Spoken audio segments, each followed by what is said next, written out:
Bom dia, que prazer nós podermos estar aqui mais uma vez na manhã de domingo, hoje dia 5 de junho. Estamos começando uma nova semana, graças a Deus que o Senhor nos dá esse privilégio. Não sabemos se vamos terminar essa semana com vida, mas olhando para as promessas do Senhor e o seu cuidado, temos a certeza que Ele cuidará de nós. E seja o que for que acontecer, a promessa do Senhor é que todas as coisas contribuem para o bem daqueles que amam a Deus. Devemos confiar e vigiar. Confiar nas promessas e manter vigilante. Prezado amigo, quero convidar-te. Amanhã, não é? A gente acorda, a nossa voz não fica daquela qualidade durante o dia. Mas vamos lá. Por isso é que cada manhã é uma bênção poder estar aqui a meditar convosco. Vamos orar. Amado Deus, nosso Pai Celestial, obrigado pela noite, pelo descanso, obrigado pelo despertar deste dia. Mais um dia o Senhor nos deu e também nos mostrando que temos mais uma semana diante de nós. Aqui estamos para louvar e agradecer o Senhor, meditar na Tua palavra e suplicamos que o Teu Espírito possa nos conduzir e nos ensinar e, acima de tudo, nos convencer daquilo que é justo e reto, do pecado e do juízo que há de vir sobre esta terra. Fique conosco e abençoa-nos com a Tua presença. Em nome de Jesus te pedimos. Amém. Confiar e vigiar. Meus amigos, a palavra do Senhor nos diz que necessitamos de confiar fielmente na orientação do Espírito Santo que o Senhor enviou para nos guiar em toda a verdade. Lá em João 16, verso 13, abre a tua Bíblia, se você tem uma. Abre a tua Bíblia, pode ser até no seu telemóvel. Veja que João 16, 13 diz, Jesus diz, quando vier, porém, o Espírito da verdade, ele vos guiará a toda a verdade, porque não falará por si mesmo, mas dirá tudo o que tiver ouvido e vos anunciará as coisas que hão de vir. Devemos confiar nesse Espírito, que é o Espírito Santo. Ele é o mesmo Espírito que inspirou os escritores da Bíblia, como diz 2 Timóteo 3,16, toda a Escritura é divinamente inspirada por Deus, Deus o Espírito Santo, né? Inspirou os escritores bíblicos há milhares de anos e que deu hoje à Igreja Remanescente os testemunhos de Ellen G. White. A Igreja Remanescente é a igreja que é descrita em Apocalipse 14, verso 12, Apocalipse 12, verso 17.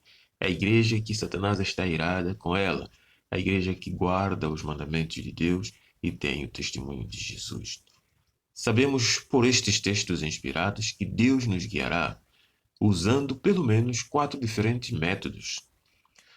Um desses métodos é através de sugestões e impressões que o Espírito Santo coloca no nosso coração, porque o Espírito Santo, quando nós estudamos a palavra de Deus com humildade, com oração, com o desejo de sujeitar a Deus, não para virmos dar opinião a Deus, porque toda a opinião de Deus já está aqui na Sagrada Escritura. Não precisamos trazer as nossas opiniões, precisamos de aceitar o que Deus diz. Então, nós ouviremos as sugestões e as impressões que o Espírito Santo nos coloca no coração à medida que humilharmos. O outro método é por palavras que foram escritas pelos escritores inspirados da Bíblia. Aquilo que foi escrito na Bíblia, o Senhor nos revela através do seu Espírito. O outro ainda é atualmente através dos conselhos do Espírito de Profecia, isto é, os livros que Deus, pela inspiração, permitiu que a serva do Senhor, Ellen White, leia. Você já leu? Nunca leste? Olha, eu deixo aqui na descrição o link online onde podes encontrar todos os livros do Espírito de Profecia e podes ler. E eu aconselho para aqueles que nunca leram, começar por ler a série do Grande Conflito. A série do Grande Conflito dos livros do Espírito de Profecia é Patriarcas e Profetas e Reis, Desejado de Todas as Nações, Atos dos Apóstolos e o Grande Conflito. Esta 5 série é o pilar dos livros do Espírito de Profecia. Depois tem outros livros de aconselhamentos, mas quem lê estas 5 séries terá entendido ou percebido completamente todo o trajeto, toda a trajetória do grande conflito desde o Éden, desde o céu até o conflito final. Por fim, o outro método é o mais sublime, é pela providência divina. muitas vezes, pela providência divina, o Espírito Santo nos conduz à verdade. Em 23 de maio, comparamos as experiências espirituais de Lutero e de Loyola. Vá no nosso canal. Tá? Eu também posso colocar aqui o link desta meditação e você pode conferir dia 23 de maio. E vimos essas duas experiências desses dois grandes homens que surgiram no período da Reforma. Lutero confiou nas Escrituras como a palavra de Deus e rendeu-se pela fé, recusando seguir as suas próprias inclinações. Né? Ele viu que unicamente pela fé podemos ser salvos e não pelas obras, não pelos nossos pensamentos, nossas ideias, mas através da palavra de Deus, pela fé no sacrifício de Cristo. Loyola escolheu não procurar o que a Bíblia ensina sobre o pecado e arrependimento porque o perturbava.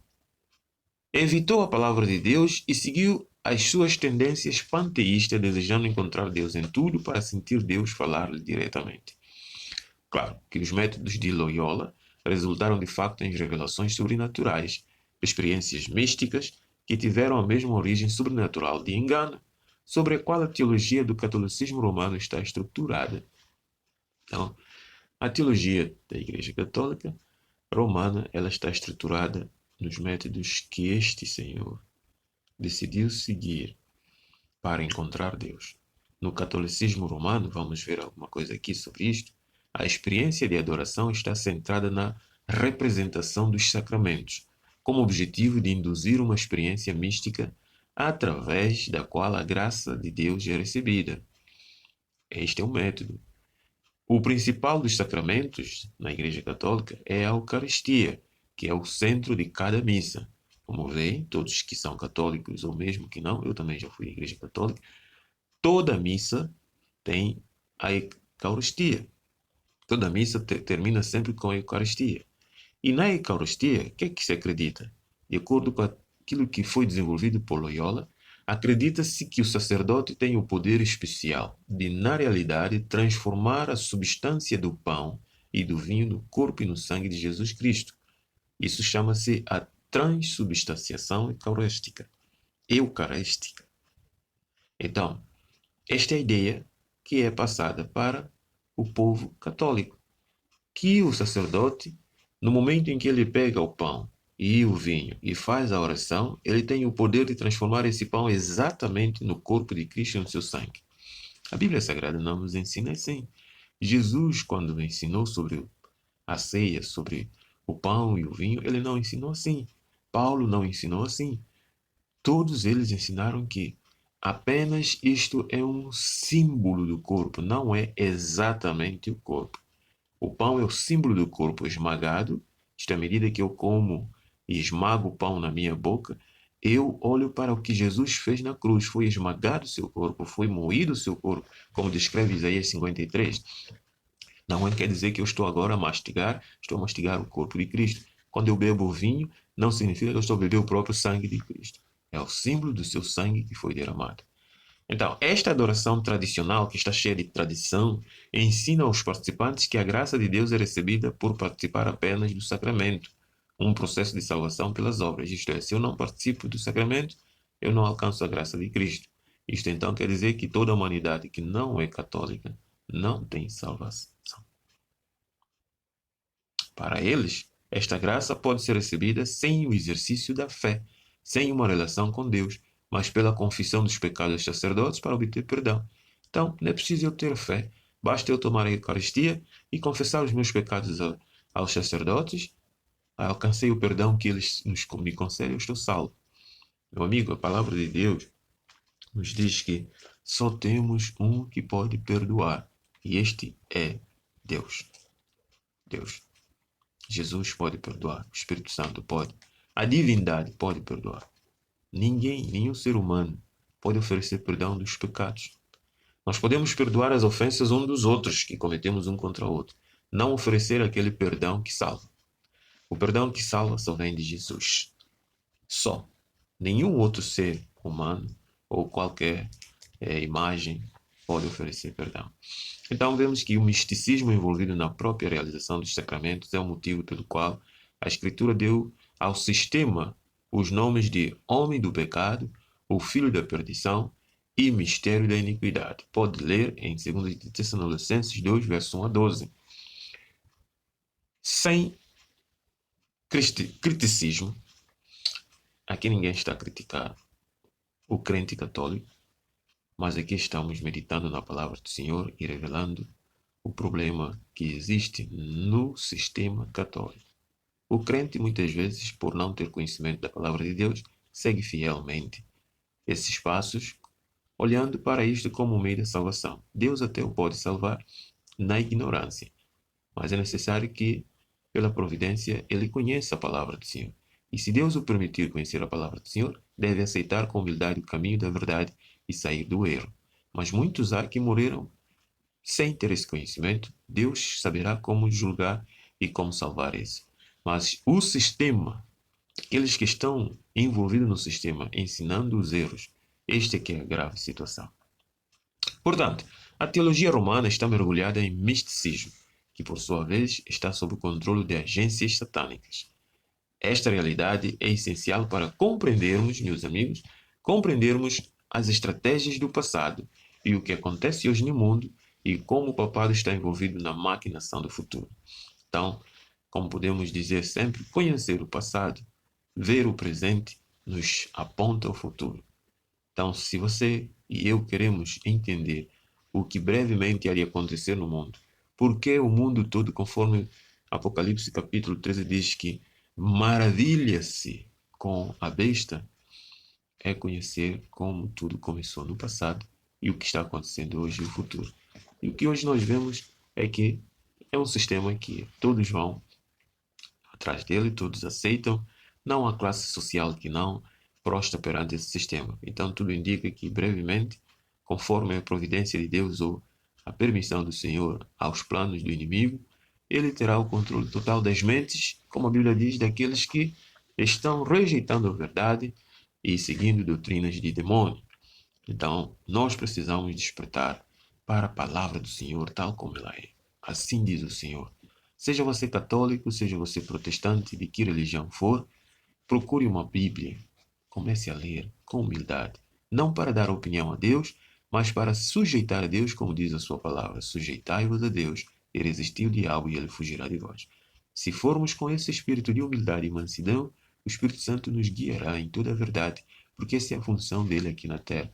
E nós escaparemos desse sistema, desta máquina do paganismo e do pecado para as mãos do Salvador.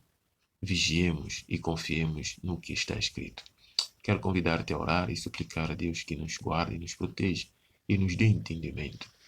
Deus querido, Deus amado, Salvador Jesus Cristo, Deus o Santo Espírito, nós te suplicamos e agradecemos ao Senhor, porque a tua palavra nos descreve todo o estratagema do inimigo, todo o sistema que ele montou para levar muitos à perdição. Ó Pai, tem misericórdia daqueles que ainda estão na ignorância. Que teu Espírito os possa conduzir do que conhece para o que não conhece e buscar conhecer a verdade através da Sagrada Escritura. Infunde no coração deste povo, deste mundo, o desejo de estudar a tua palavra e que aqueles que conhecem a verdade, Senhor, sintam a urgência de anunciar ao mundo a verdade, para que muitos que ainda estão perdidos ou que estão sendo enganados possam se escapar deste engano. Dá-nos um dia deleitoso na tua presença, fique conosco, livra-nos do mal, fortalece a nossa força física e espiritual e nos abençoe com a presença dos teus anjos que nos protegem das tentações e dos males. Suplicamos e agradecemos pela fé no nome de Jesus. Amém. Meu amigo, minha amiga, desejo-te desde já um bom domingo, saudar a sua família.